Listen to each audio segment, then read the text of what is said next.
see this project through. We will work tirelessly to ensure its success. Light again at the end of the tunnel for the economy as President Tinubu inaugurates National Single Window Project. Farmers need to be equipped to make climate-informed decisions. Flood-prone states to get ready. 2024 weather prediction cautions. Work hand in hand to support local farmers to ensure food security in our communities and nation at large. First Lady flags off another round of Women Agricultural Support Program in 4 geopolitical zones. Hello and welcome to the Network News. I am Olajide Bello. Joining me from Lagos is Adiola Kamiakari, and Benny Adams is standing by with the business news, and also Haruna Zachary, technical assistant to the DG NIMET, to talk on the 2024 weather predictions. Remember, you can watch this broadcast live on our website, nta.ng/live, and on our other social media handles displayed on your screen. Now let's start from the State House. President Bola Tinubu has inaugurated a steering committee on the implementation of National Single Window Project, describing it as a transformative project that will propel the nation's economy to new heights. The president at the inauguration called on Nigerians to support the initiative as it is a symbol for a better future for the nation. State House correspondent Abdurrahman Jibrila reports. Our economic growth has been hindered by the complexities and inefficiencies in our trade processes. Today, we say there should be no more. The paperless trade alone is estimated to bring an annual economic benefit of estimated $2.7 billion, and the president said it is time for Nigeria to join their ranks and reap the reward of a streamlined, decentralized trade process. The national single window is not just about Nigeria.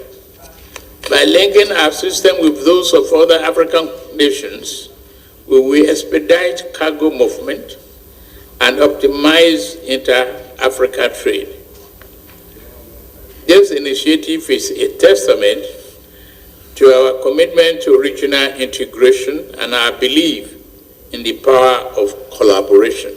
His assurance is creating a more transparent, secure and business-friendly environment that will attract investment and spur economic growth. The implementation of National Single Window will not be an overnight process, I know.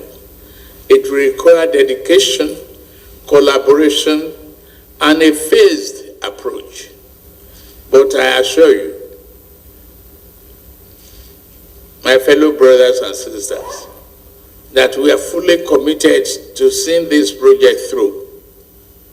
We will work tirelessly to ensure its success, engaging all partner agencies and stakeholders to create a system that works for every one of us.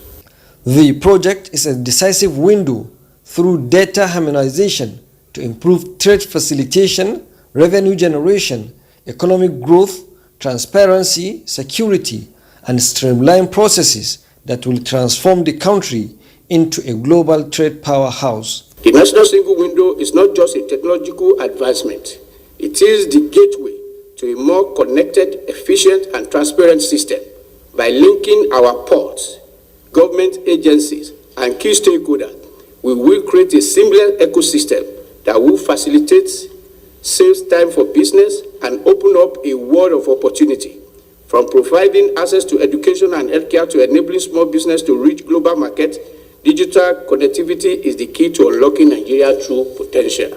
Ending this inaugural meeting marks a new era of unyielding commitment to prosperity, efficiency, and endless possibilities, symbolizing determination to build a better future and show the world that Nigeria is ready to take its rightful place as one of the leaders in global trade. From the State House, Abraham Jibrila, NTA News. Now to Agenda 2050, the Minister of Budget and Economic Planning, Senator Abubakar Atiku Bagudu, has urged the Senior Executive Course 46 of the National Institute for Policy and Strategic Studies, NIPS, to critically examine the Agenda 2050 and the National Development Plan to see the place of digital economy in both documents. The minister says the review is essential to ensure that issues of unemployment and sustainable job creation are adequately addressed in both documents and to make necessary revisions to improve the implementation for the benefit of Nigerians. A starting point I will respectfully submit for your assignment is even to look at Agenda 2050. Because this is what the nation, this is the consensus of the nation as to where we want to be in 2050, and interrogate it. What does it say about digital economy? Did we miss out anything? Did we capture it sufficiently? Or should we shred it as far as digital economy is concerned, and you guide us as to what to do?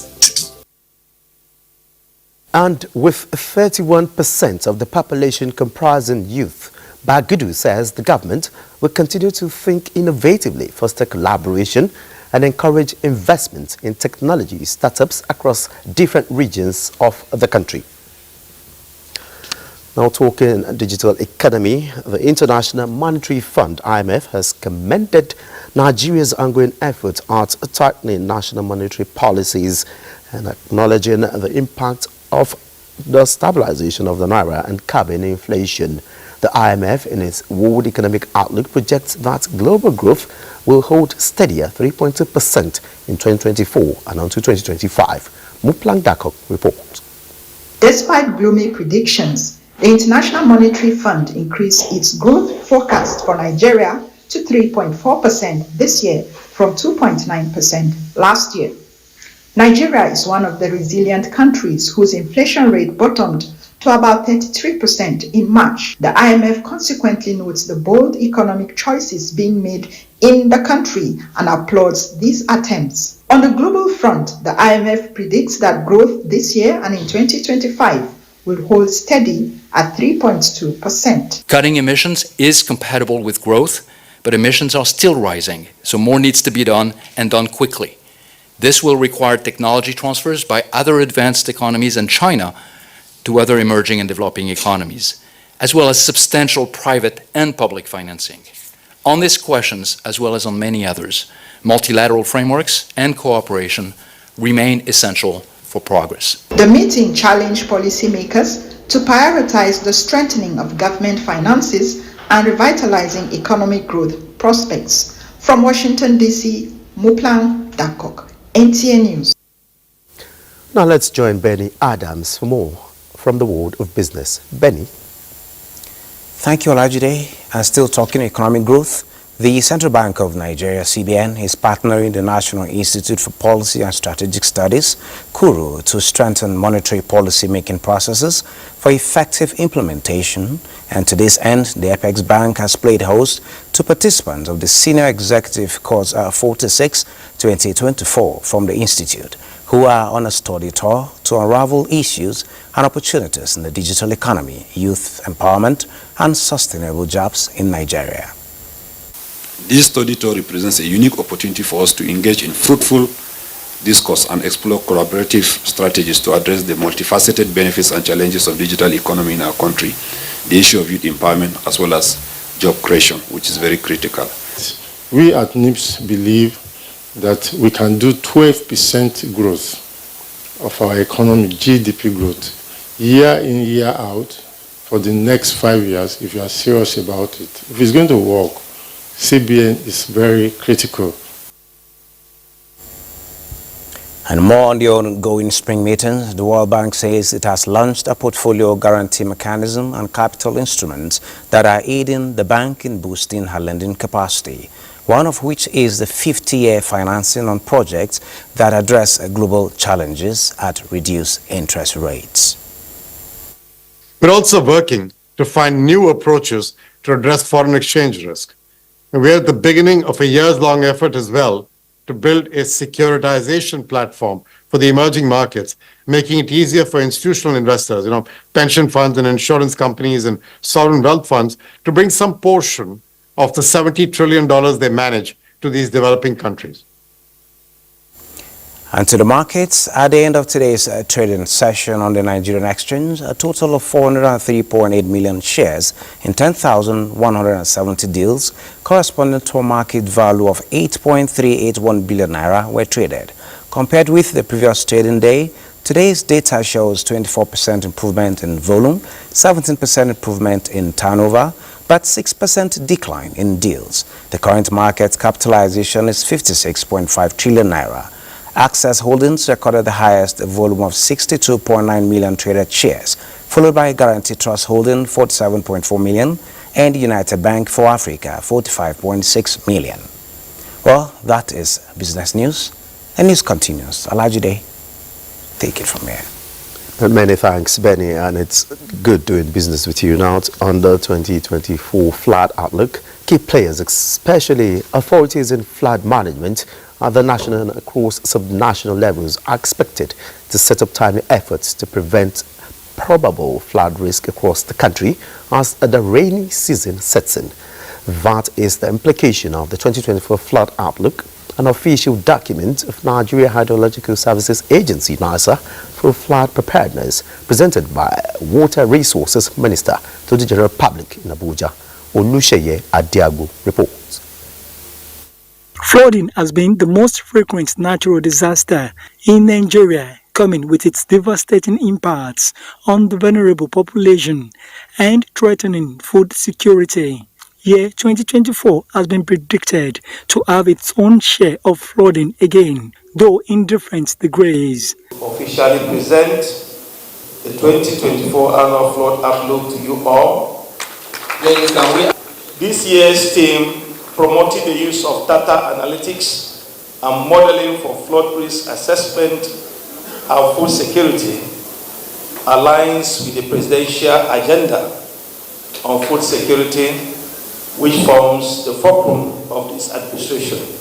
I am optimistic that this year's annual flood outlook AF4, which is tailored towards effective management of flood risk for achieving food security agenda in our dear nation. In the year 2024 annual flood outlook AFO, 148 local government areas in 31 states of the Federation are at risks of high flooding. The negative impact of flood would, however, be on the decline by promoting better understanding of flood risks and ensuring appropriate mitigating measures being deployed to deal with flooding issues in Nigeria holistically. If relevant authorities, in this case is the Federal Ministry of Water Resources and Sanitation, can make efforts to desilts our waterways and the various dams that are all over the country, so that we'll be able to maximize our dry season farming operations. Expectations of these actors is to make communities across Nigeria flood resilient through information in the documents. In Abuja, Olusheye Adiagbo, NTA News. And meanwhile, the Federal Ministry of Agriculture and Food Security, in partnership with the Nigerian Meteorological Agency, NIMET, is to educate farmers on weather advisory as it affects farming activities. This is coming as NIMET says the 2024 rainy season is yet to commence in most parts of the country. Musa Babali reports that hotter temperatures are predicted in the coming days. Since February 2024, Nigerians have been experiencing hot weather with temperatures going above 40 degrees Celsius in most parts of the country. It was predicted that the weather will remain warm above normal temperature till the end of May. The rising temperature is already having negative impact on vegetable production. Then agricultural bulletin, which will release every 10 days. And this brought about the partnership between the Ministry of Agriculture and the Nigerian Meteorological Agency. Under the collaboration, the Federal Ministry of Agriculture and Food Security has handed over to NIMET the ministry's 10 automatic weather stations to expand NIMET's capacity in data and information gathering for the agricultural sector. The 2024 seasonal prediction will be broken down to include types of crops to be cultivated at a particular period and location throughout the season. Farmers need to be equipped to make climate-informed decisions. Food inflation is now beyond economic tools. Climate change is driving inflations. As we can look at the inflation, food inflation, you ask yourself, the increasing temperature, what does that do to the agricultural products? It is predicted that the 2024 rainy season will commence in June or July in most northern states and will cease in October. Musa Baba Aliyu, NTA News. Joining me in the studio to talk more on the 2024 weather prediction is Haruna Zakari, the technical assistant to the Director General of NIMET. You're welcome to the Network News. Welcome. Good evening, Nigeria, and thank you, NTA, for having me. Okay, the 2024 weather prediction targets effective management of flood risk with a view to achieving food security. How significant is this warning compared to the last 3 years? Well, good evening once again. Looking at the prediction for the last 3 years, you said 2021, 2022, and 2023. And we're now in 2024. For each and every year, you have different characteristics of the prediction. But what we have seen in 2023 as compared to what we are having in 2022, there are some little similarities. But I think to a great extent, in 2024, we are seeing some delayed onset in many parts of the country, while in some instances we are having also early cessation in those parts of the country. So the essence of this prediction is to prepare our farmers or to prepare every weather-sensitive sector in the economy so that we can take proactive measures, prepare before the inevitable. And that is why the prediction is being unveiled. You remember that in February, 20th February, the Nigerian Meteorological Agency unveiled the seasonal climate prediction by our Honorable Minister of Aviation and Aerospace Development. This is part of our own mandate and as well as also in recognition of our obligation, the international obligation, which calls for early warning. The early warning for all requires that each and every individual should have access to weather information at least by 2027. And NIMET is working assiduously as a member of the World Meteorological Organization, who is an initiator of this perspective. And this tool, that is the seasonal climate prediction, becomes a vital tool for us to use as our own early warning system, so that we can empower our farmers, empower other sectors that are sensitive to weather, so that they can prepare ahead of time for sustainable economic development and to sustain livelihood and improve food security. Okay, now, year in, year out, we have this seasonal climate predictions. Yeah. What measures have been put in place to ensure the relevant states and communities heed these warnings to stem the impact of a flood in the prone areas? Thank you for this question. You see, the prediction does not stop at flooding, though we have a sister agency that works hand in hand with us. After we deliver the seasonal climate prediction, NISA, that is Nigerian Hydrological Services, also ride on our prediction with some data computation, and they come out with the flood outlook, which NTA has recognized and made presentation about. So looking at that, we are looking at the season, when the season starts, when the season ends, what is the expected amount of rainfall within the season, what is the length of the season, what is the probable dry spell we are going to have, because these have varying implication on the agricultural production process. The NTA analysis was talking about the issue of temperature, looking at the temperature regime from January down to May.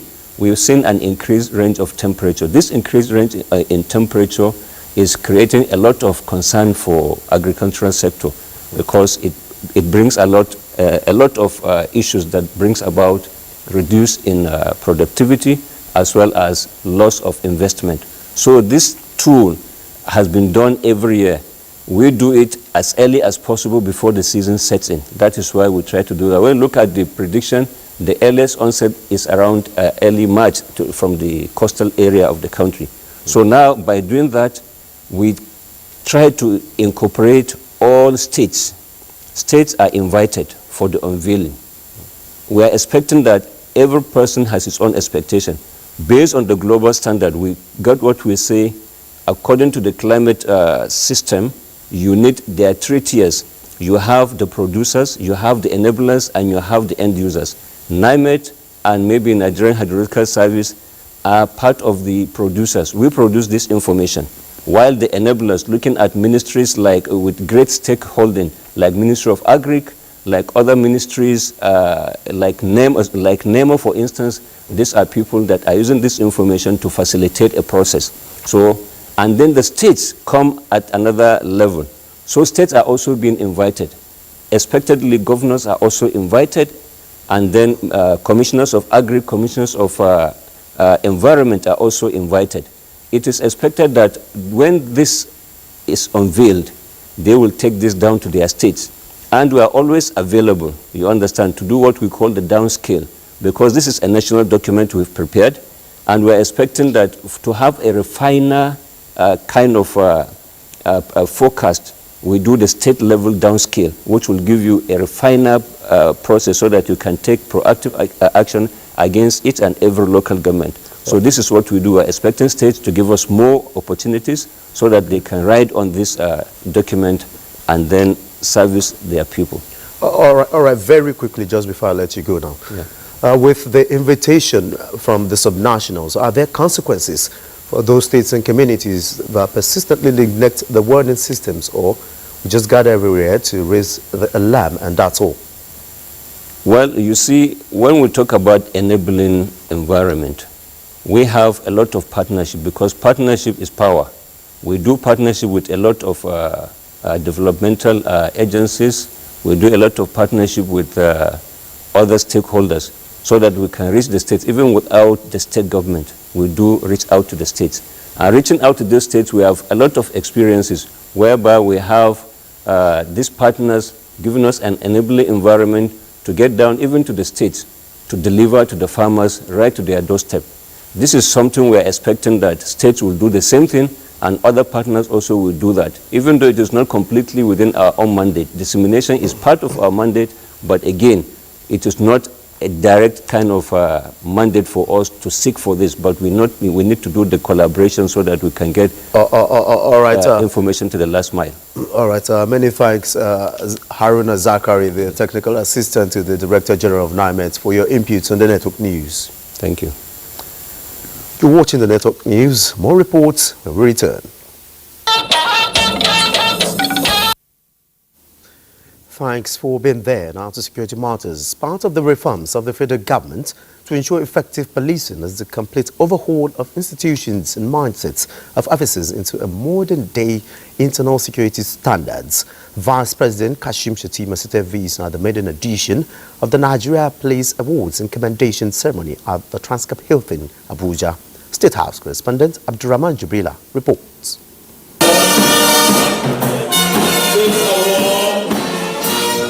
Dedication, courage and selflessness, complementing them with training and capacity building to equip officers and men of the police with the expertise are part of the requirements needed to carry out the tasks of modern policing. And the approval of the first week of April as Police Week and the last day of the week as National Police Day is another step towards ensuring effective policing. We are upgrading our equipment and technology to enhance operational effectiveness and efficiency.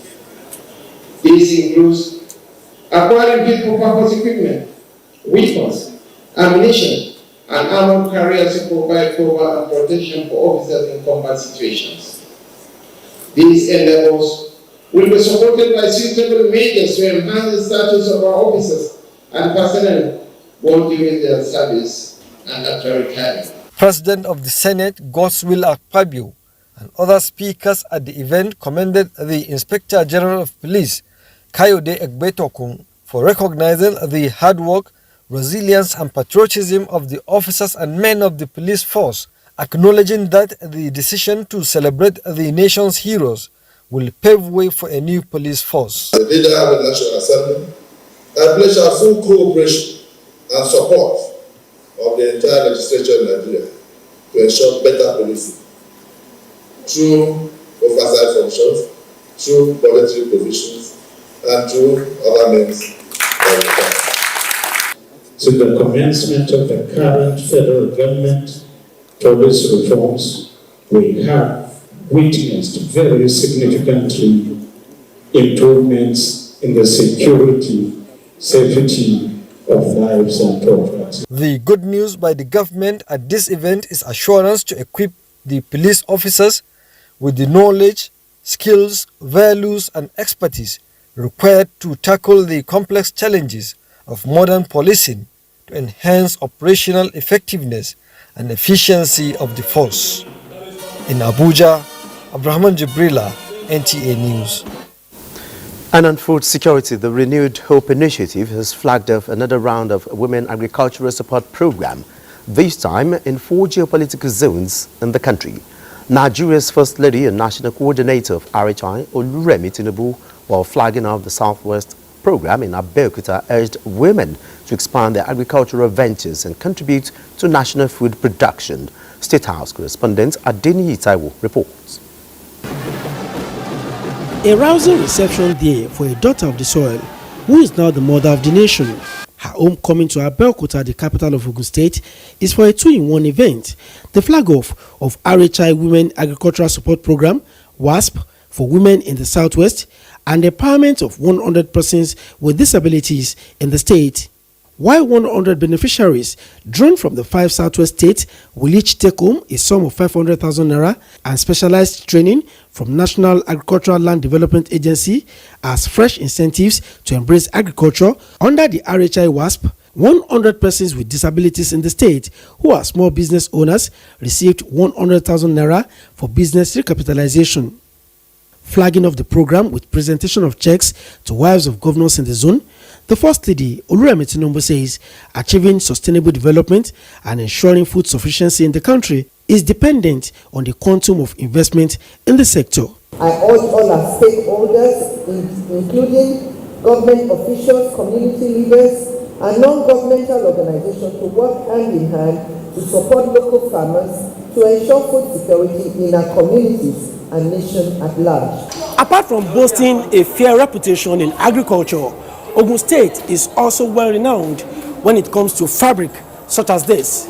So this is a very good platform for Nigeria's First Lady to market her interventions in these areas. I am happy to also inform you of our national fabric competition. #OneNigeria Unity Fabric. This competition seeks to create a fabric that is indigenous, promotes peace, and unifies us as Nigerians. The flag-off coincides with the commencement of the 2024 planting season in Ogun State. And for the State Governor, Dapo Abiodun, the intervention of the First Lady is a boost to ongoing efforts to unlock new possibilities for a future where the potential of every woman is harnessed. Let us recognize that investing in women extends beyond a moral obligation. It is a strategic investment in the fabric of our nation's future. It is a fact that financing women ensures greater impact in families with potential to impact the whole community. Earlier, the First Lady met with paramount rulers in the state and assured them of her willingness to listen to their counsel and work with them to build a prosperous nation. From Abeokuta, Adeni Taiwo, NTA News. No doubt, Nigerians are feeling the positive impact of the dividends of democracy under the Renewed Hope Initiative of the present administration as the train moves round 3 geopolitical zones to distribute goodies to residents. Correspondent Ruth Agwele compiles some of such interventions. As part of her zeal to empower women in the country, the First Lady of Nigeria, Oluremi Tinubu, has demonstrated her commitment through her Renewed Hope Initiative. In Maiduguri, Mohammed Goni reports that wives of the 6 geopolitical zones in the northeast received checks of 10 million naira each as part of the Renewed Hope Initiative Women Agricultural Support Program, supporting women in agriculture and persons with disabilities in the region. The Renewed Hope Initiative's commitment for supporting women farmers nationwide aligns with the broader national agenda to strengthen the agricultural sector. The Renewed Hope Initiative Women Agricultural Support Program, Northeast Geopolitical Zone, which is aimed at fighting unemployment, and its associated program perceive the National Agricultural Program to cater for the jobless. Let me at this point assure you of our collective will and determination as the Renewed Hope Initiative Coordinator of Borno State to ensure successful implementation of this noble cause to the latter. We have been complementing the government initiative through our pet project with a view to improve the lives of youth and women who constituted majority of population. In Jos, Indeyang Gyang reports that Nigeria's First Lady also launched the Renewed Hope Initiative Women Agricultural Support Program for North Central Geopolitical Zone with financial grant to 140 beneficiaries.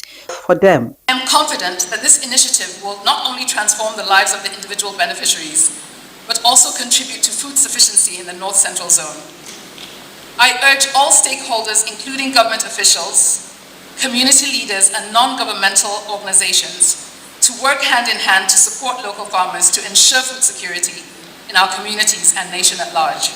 By the grace of God, we will supervise these beneficiaries and make sure that they put this empowerment to very good and effective use. In Birnin Kebbi, Abdul Jalil Mohammed Bawa reports that the Renewed Hope Initiative Women Agricultural Support Program for Northwestern States was also inaugurated. Wife of the Speaker, Fatima Tajuddin Abbas, flagged off the program on behalf of the First Lady to encourage more women to go into agriculture to improve their livelihoods. I look forward to witness the impact of this intervention in the lives of our women farmers and the broader agricultural community across Nigeria. About 100 women with special needs will also be supported with 100,000 naira each. This is to ensure that this lofty program cuts across all classes of women. Women bring unique perspectives, skills, and the innovation to the table. And it is crucial that we tap into this potential to derive growth and development. The First Lady of Nigeria has called on stakeholders in the agricultural sector to support local farmers as part of efforts to ensure food security in the country. Ruth Aguwele, NTA News. And still on women economic empowerment, the commissioners of women affairs across the 6 geopolitical zones have met to brainstorm and fine-tune the existing bottlenecks impeding the domestication of the policy documents and women economic empowerment program at the national and sub-national levels. Ngozi Technical reports that the meeting of these key players is at the instance of the National Institute for Policy and Strategic Studies, NIPS, and Development Research and Project Center, DRPC, in Abuja. To ensure the workability of the already formulated national policy on women economic empowerment through proper domestication and implementation informs the gathering of these key players. Commencing with 8 states in the pilot phase of the project, the overall target is to fast-track investment in women at the grassroots. It is to empower women, teach them what they need to do. Let them know that there are no barriers. Let them know that there is nothing that is the exclusive preserve of men. There are projects, but in operational terms, the social norms continue to be a barrier and an encumbrance to women and to an encumbrance to men actually feeling that it's a good investment to invest in women's economic empowerment because they are the decision makers invariably. Extolling the initiative of the key conveners, NIPS and DRPC, the Minister of Women Affairs, Uju Kennedy Ohanenye, encouraged them to support the drive of ensuring that empowerment facilities are channeled to women and girls at the hinterland. Support the President of Nigeria, President Bola Ahmed Tinubu, support the First Lady, who is doing a lot in empowerment, by joining me in asking more for sustainable machines. How far have we gone? Have we been able to conduct an assessment to know the impacts of this empowerment? This strategic forum is, to my humble mind, the boldest move to harness the awesome potentials in over half of national human capacity effectively. Before the end of the 4-year project, the 36 states are expected to key into it and implement the National We Policy Plan and strengthen access to fund, equipment, capacity building, foreign markets, and skills acquisition. The pilot states are Akwa Ibom, Borno, Enugu, Kaduna, Kano, Kwara, Lagos, and Plateau states. In Abuja, Ngozi Technical, NTA News. President Bola Tinubu extends his warm congratulations to Motiwara, a distinguished Nigerian, on her 65th birthday. In a statement, the president describes the celebrant as a leader whose impact resonates deeply within Lagos State and beyond, as Secretary of the Governor's Advisory Council, GAC, an office where he continues to enhance the welfare of Lagosians while promoting inclusive development. The president joins family, friends and associates to celebrate the statesman and wishes him many more years of impactful service to the people. Time now to join Adiola in Lagos for stories making the rounds from that zone. Good evening, Adiola. Over to you. Good evening, Olajide. Streamlining of the different taxes payable by Nigerians from about 62 to a single 9-digit after completion of the ongoing tax reforms has been applauded by various stakeholders, as the policy is said to bring about a win-win situation for tax authorities and taxpayers. Amaka always sought the views of experts on this, which they say will put an end to leakages and boost accountability. The Fiscal Policy and Tax Reforms Committee was inaugurated by the President Bola Ahmed Tinubu-led administration to address challenges facing the tax system in the country. With the harmonization, which brought about a drastic reduction in the number of taxes, experts say steps taken reflect an indication that the government is taking the bull by the horn. It will also ensure efficiency and effectiveness in tax collection.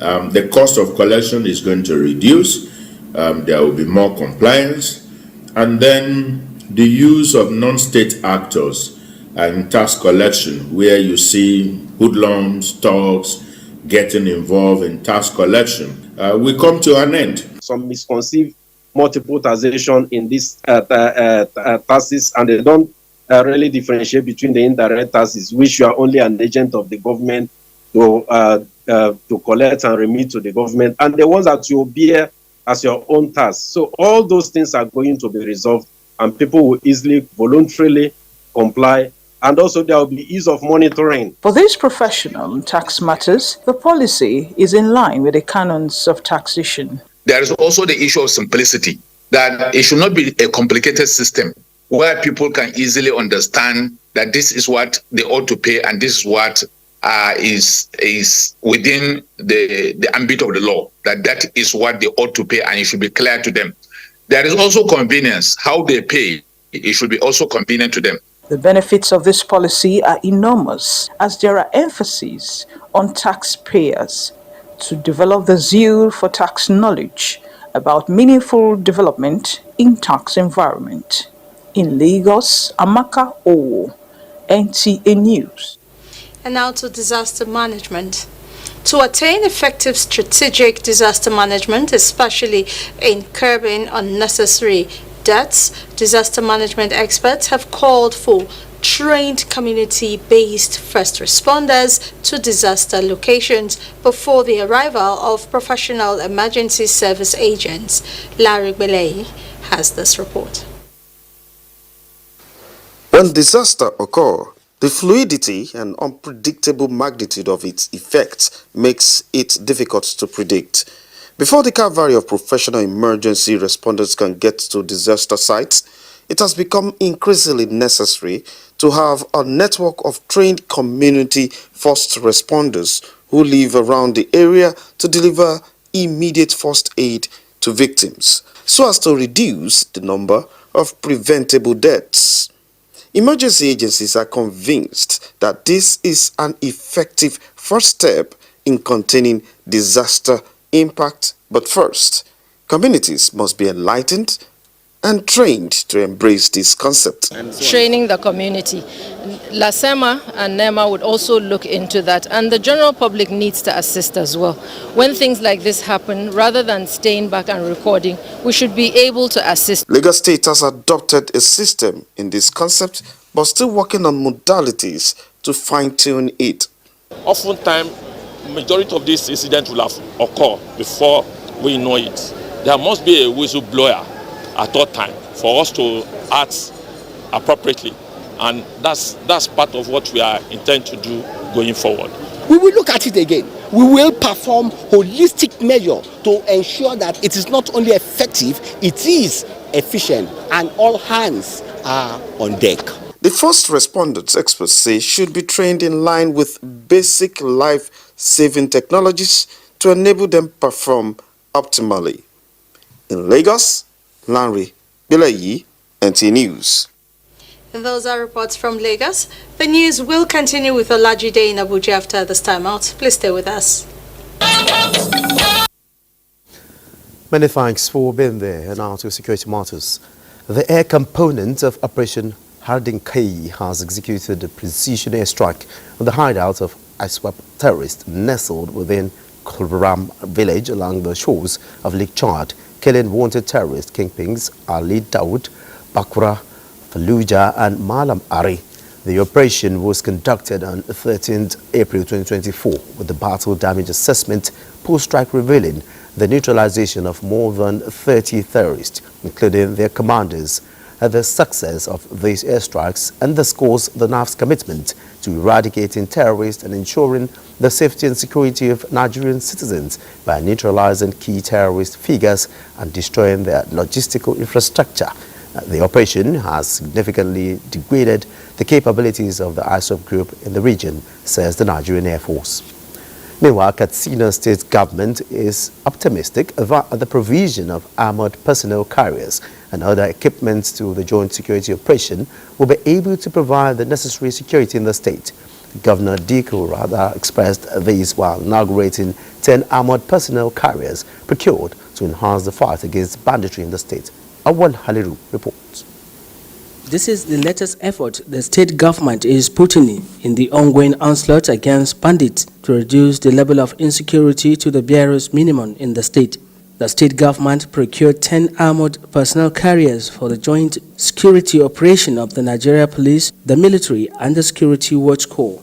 Ours is to appreciate and thank him for all the effort he has been doing to see us go through our normal constitutional duty. It shows clearly that government is ready to protect the lives and properties of the people.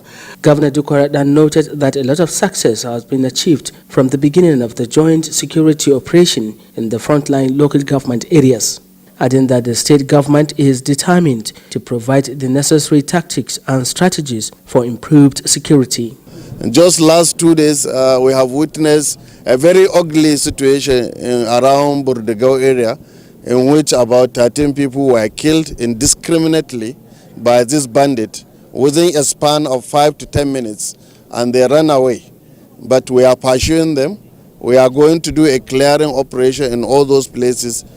The joint security operation of the police, the military, and members of the Security Watch expressed determination to the elimination of bandits in the state. In Katsina, Awan Halaru, NTA News. You're still watching the network news, and on the break beckons, the news continues shortly. Glad to know you're still there. The death has been announced of Pastor Oladele Babatunde, aged 84. Pastor Oladele was the first Nigerian-trained TV producer from the British Broadcasting Corporation, London School of Television Production, who also specialized in color TV production. He joined the Nigerian Broadcasting Corporation, TV Lagos, as a film program coordinator in January 1967 and rose to become head of TV Sports, NTA, and led the TV sports crew to cover the Olympic Games in Montreal, Canada. He also directed the opening and closing ceremonies of the athletics and football marches of the Second Africa Games 1973.